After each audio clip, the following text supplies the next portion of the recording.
Salut les frères, j'espère que vous allez bien. On se retrouve pour une nouvelle vidéo avant match du match PSG vs Rennes qui se jouera donc à Rennes parce que notre pelouse est littéralement éclatée.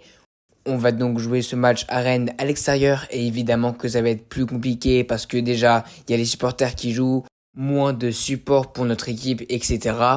Bref, en tout cas, pour préparer ce match, on sait déjà qu'il y a Nuno Mendes qui est quand même suspendu pour 3 matchs et qui pourra évidemment pas disputer cette rencontre. Et évidemment qu'on a la pression parce que Marseille, Lyon et Lens ont gagné leur match et pas qu'avec un petit peu de but d'avance, avec beaucoup d'avance. Évidemment qu'on a eu des semaines de préparation et même la finale du Trophée de Champion pour nous préparer. Luis Enrique, comme il a dit en conférence de presse, que l'entraînement a été plus intensif que les autres fois. On est mieux préparé que dans les matchs de préparation parce que c'était évidemment de la préparation. Mais c'est évidemment impossible de savoir comment on va débuter ce match, si on va être en forme, s'il va se passer des blessures, etc., etc.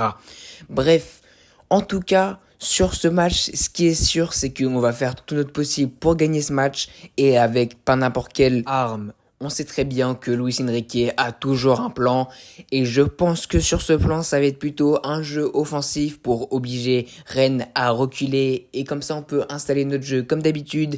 Évidemment, on va jouer un jeu attractif, ce qui va permettre aux latéraux évidemment d'avancer et de procurer des centres ou même aller dans la surface de réparation. Et comme d'habitude, les frères, on sait très bien ce qui va se passer en Ligue 1 face aux petites équipes. On se rappelle les blocs bas l'année dernière où ils ont garé le bus. Et ça, il faut être éventuellement prêt avec des décrochages comme Dembélé, Kvaratskhelia, Désiré Doué, les dribbles qui peuvent casser les lignes, les passes. On connaît nos qualités des joueurs. On connaît les qualités de Kvaratskhelia. On connaît la qualité de Vitinha pour faire des passes, etc. Luis Enrique, et bien sûr, on veut tous progresser défensivement, offensivement, s'adapter à l'adversaire. Et c'est ce qu'il faudra faire dans ce match-là. Parce que quand tu débutes dans le premier match de Ligue 1, par exemple, face à Rennes, eh ben, il faut absolument s'adapter parce que les équipes connaissent ton jeu. Parce que ça fait quand même 2 ans qu'on produit à chaque fois un nouveau jeu et on ne sait pas encore ce que Luis Enrique va proposer comme nouveau jeu.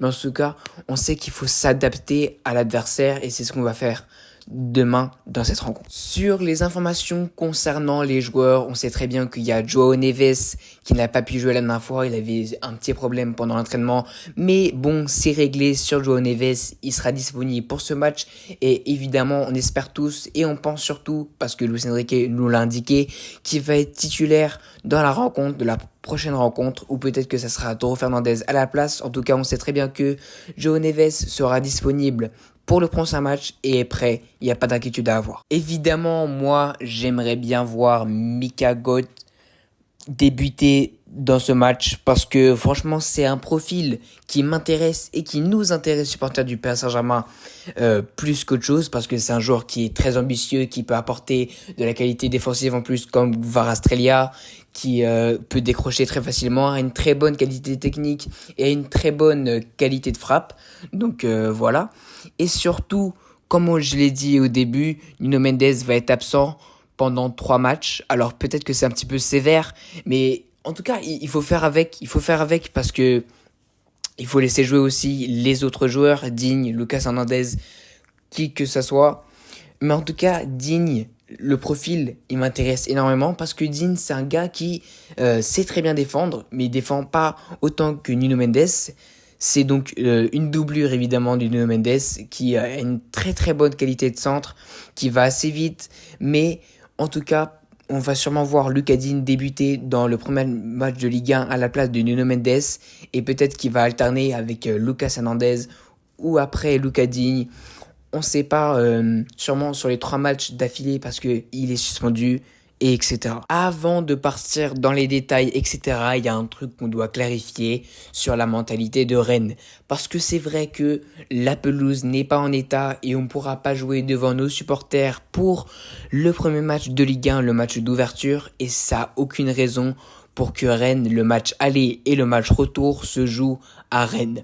Parce que, comme l'a dit Luis Enrique, et comme bien sûr on le pense tous, supporters parisiens, et ben en fait, le match aller doit se passer chez une équipe et le match retour c'est une autre équipe. Parce que sinon, on ne respecte plus le mode de championnat, on respecte plus le mode de rencontre aller, rencontre retour dans chaque stade. Et ça va encore réduire l'image de la Ligue 1, etc., de la Ligue française. Donc voilà, évidemment que le match aller et le match retour doivent se jouer dans différents stades. C'est pour ça que, puisque le match aller va se jouer à Rennes, le match retour doit évidemment se jouer au Parc des Princes. Donc évidemment, un grand merci d'avance à tous les supporters qui vont soutenir le PSG, que ce soit à l'extérieur ou même à domicile s'il le pouvait. Mais c'est pour ça que Rennes n'est pas un adversaire quelconque. Parce qu'on se rappelle, la dernière fois, on avait été battu 3 à l'extérieur là-bas. Et surtout parce qu'il y a Désiré Doué et Dembélé qui vont rejouer même contre leur club formateur. Donc évidemment que ça va être un moment spécial. Et Rennes n'est pas un adversaire à sous-estimer. Parce qu'on sait très bien qu'ils peuvent nous attaquer en pressing, ils peuvent nous attaquer en contre, ils peuvent même aller en bloc bas et après partir directement en attaque sur les corners. Et sur les coups francs aussi, c'est parce que c'est pas notre point fort. Évidemment, il faudra faire attention à tout. Et je pense pas, sans être dénigrant, etc., que demain on va jouer à 100%. On va pas jouer à 100% parce qu'on sait très bien que c'est un match d'ouverture, même si les autres équipes ont fait des grands matchs, etc., et que les supporters des autres équipes vont nous mettre la pression comme d'habitude.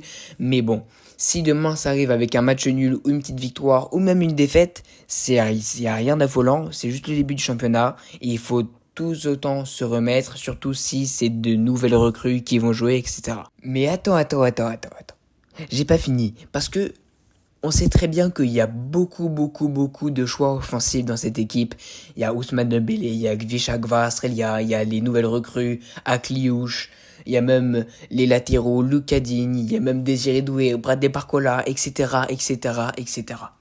Donc la question évidemment c'est qui va accompagner Ousmane Dembélé dans ce match. Évidemment, il y a beaucoup d'options. Et Luis Enrique, on le connaît, il veut tester tout, il peut faire jouer Mika Goth en buteur, en attaquant droit, en attaquant gauche, et il peut faire jouer tout le monde. Mais moi, je pense que on partirait quand même sur une attaque à 3, ou même à 4, peut-être avec milieu central Akliouche, buteur Dembélé. On va pas prendre de risques comme au match amicaux avec à gauche Gvicha Kvaratskhelia et qui va peut-être faire alterner ou mettre Bradley Barcola ou même Désiré Doué à droite, on l'espère bien sûr. Du côté de Rennes, leur milieu de terrain est affaibli parce que Mady Camara est donc suspendu et donc Seko Fofana est donc encore blessé du côté de Rennes. Donc ça sera pour leur milieu de terrain qui a encore été affaibli.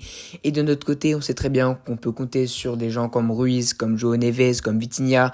Même s'ils sont pas tous en forme, on connaît leur qualité, on connaît qu'ils sont bien sûr supérieurs. Et pour moi, c'est quand même l'un des meilleurs milieux du monde, l'un des meilleurs trios en termes de milieu de terrain. Donc évidemment, ça va être très facile pour nous de gagner la bataille du milieu de terrain, ce qui est quand même la bataille la plus importante dans un match. Donc voilà, du côté de Rennes. Et je vais donc vous donner ma composition que je vais choisir pour ce match. Alors évidemment, gardien, Safonov, toujours décisif dans les grands matchs, toujours là pour faire l'arrêt qu'il faut. Et bien sûr, on connaît notre qualité du gardien russe et ça va pas poser de soucis pour la composition. À droite, Achraf Hakimi, parce que comme d'habitude, il est là, il n'est pas blessé, il est en forme. Et pour le préserver, on va pas mettre quelqu'un d'autre parce que c'est l'homme qu'il faut pour ce match. Défenseur central, la charnière originelle, Pacho, Marquinhos qui se complète évidemment. Pacho qui reste en arrière, Marquinhos qui peut un petit peu aller plus haut et se détendre comme il a l'habitude de le faire. Donc c'est parfait. Pour remplacer Nuno Mendes qui sera suspendu, je mettrai plutôt Lucas Digne au lieu de Lucas Hernandez parce que Lucas Digne c'est vraiment une recrue qui vient d'arriver et qui pour moi doit encore chercher sa place, mais quand même qui doit la trouver dans un premier match d'ouverture. Donc c'est pour ça que Lucas Digne, je le mettrai pour remplacer Nuno Mendes. Après au milieu de terrain, même si João Neves n'est pas encore très en forme, mais il va quand même très bien. João Neves, Vitinha et Fabian Ruiz, les trois se complètent, tic-tac-toc, c'est comme ça, c'est la vie, c'est le tiki-taka, on connaît la qualité, on connaît le pressing. Sans eux, on a vu que on peut pas coordonner. Vitinha n'est pas très à l'aise sans João Neves. João Neves n'est pas très à l'aise avec Vitinha. Les deux se complètent. Fabian Ruiz est là pour, tu connais, garder en arrière, etc. Donc voilà. À gauche, ça va peut-être faire polémique et tout. Je préserverai Kvaratskhelia, mais je mettrai Mika Götze à gauche et je mettrai un buteur Dembélé et à droite Barcola parce que on n'a pas souvent vu Barcola, on l'a pas souvent remercié et Barcola mérite quand même de jouer le match d'ouverture, même si je pense que peut-être Luis Enrique va pas le mettre et va sûrement mettre Désiré Doué. Ils méritent tous les deux leur place, mais pour moi je mettrai Barcola. Voilà pour ma composition. Je mettrai bien sûr un 4-3-3 pour le PSG avec bien sûr du pressing. Si Rennes, je dis bien si Rennes joue en bloc bas, une fois qu'ils ont ouvert le score, et bah évidemment il faudra chercher des solutions. À la 60e minute, il faudra faire remplacer Mika Götze et mettre Kvaratskhelia, c'est compliqué, etc., etc. Et surtout les frères, il faut bien sûr prévoir une alternative avec Marnes Akliouche qui peut jouer en milieu offensif et ça ferait donc un 4-2-3-1 sûrement avec Dembélé en pointe, Marnes Akliouche en milieu offensif, milieu gauche offensif, milieu droit et surtout privilégier Akilouche pour qu'il oriente un peu plus le jeu, qui permette en une seule touche de balle de orienter le jeu vers lui et surtout de mettre un jeu plus offensif et plus percutant comme on a l'habitude de voir. Pour moi, demain, les joueurs à absolument surveiller du côté PSG, ça sera João Neves parce qu'il vient de revenir et ça va évidemment compléter avec Vitinha et bien sûr aider au milieu de terrain. Marnes Akliouche parce qu'il va faire ses débuts et moi je trouve que c'est vraiment un joueur exceptionnel qui peut apporter énormément avec sa qualité technique, sa qualité de passe, sa qualité de pressing, etc. On l'a vu à l'œuvre avec Monaco. Et aussi Achraf Hakimi parce qu'il aura la coordination de l'attaque à compléter puisque Nuno Mendes est absent et avec Dean ça va être peut-être un petit peu plus compliqué parce qu'ils se connaissent pas par cœur puisque Dean vient d'arriver et aussi Mika Götze parce que moi je trouve que c'est aussi un profil extraordinaire qui peut bien sûr apporter en cas de bloc bas de Rennes et aussi surtout de percuter les dribbles etc. Ce qu'on voit surtout avec Ousmane Dembélé et voilà. Mon pronostic pour demain, même si ça va pas être un match très ouvert parce qu'on connaît que Rennes peut très bien aller en arrière, en avant et qu'on peut avoir du mal comme face à Lens d'aller vers l'avant. Mais en tout cas, je partirai sur une victoire du Paris Saint-Germain 2-1 demain à Rennes et surtout allez Paris et n'oubliez pas de vous abonner.